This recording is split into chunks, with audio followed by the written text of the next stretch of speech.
Hello students, today we are taking this sales return book.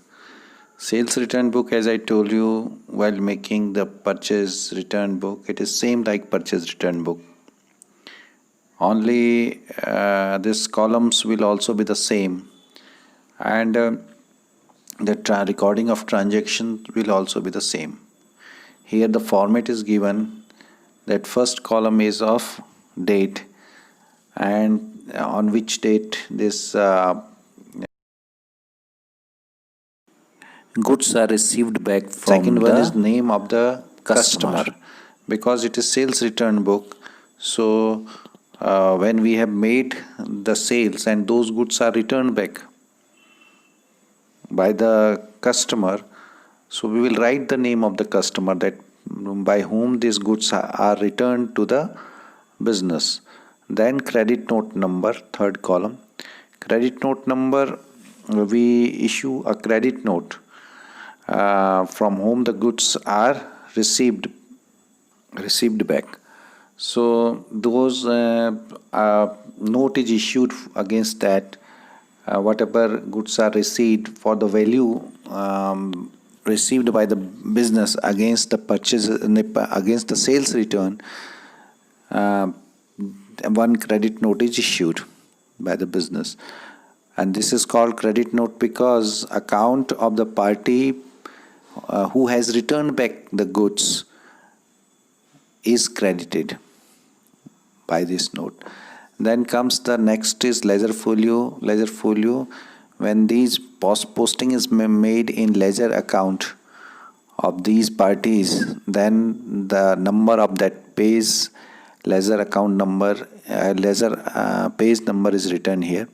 Then detail, here all the transactions are recorded in detail, that what are the different items, and then addition and subtraction is there. If trade discount, while giving this trade discount sale, while making sale, some trade discount was given here, that trade discount is reduced. Okay, then comes the total amount. Here the total amount is written. Okay, I will take a question.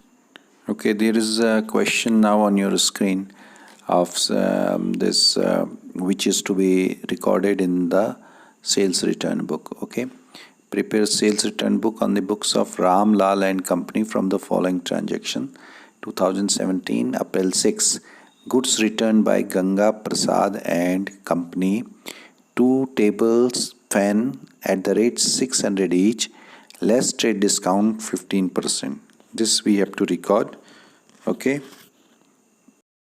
this you can see here, sales return book, in which the transaction is recorded, and the date column date is written 2017 April 6, and here their name of the customer who has returned the goods, Ganga Prasad and Company, and detail of the good is given: 2 table fan at the rate 600 each, and that is in amount column. Amount is 600 into 2, 1200, and if then trade discount was given to him, to Ganga Prasad, so that is deducted, that is 180 deducted, and 1000 for 1020 this amount is entered in total amount column.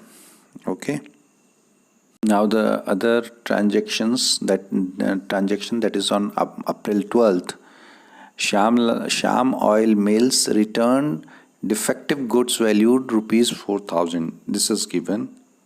So first of all we will put the date 12th of April, then in name of the customer column Sham Oil Mills we have to write, and because there is not much detail about the product, and it is given, so we'll and amount is given, so we will write this amount into total amount column. That's all. On April 18, allowances allowed to Sanjay and Company on account of mistake in the invoice 250 for rupees 250. This was the mistake, that for this amount is to be given or adjusted of Sanjay and company.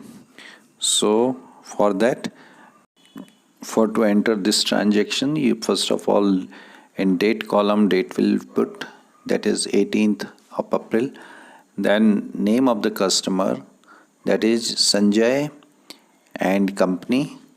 And to this party, to this customer, we can say 250 rupees is to be this reimbursed because of some mistake in invoice.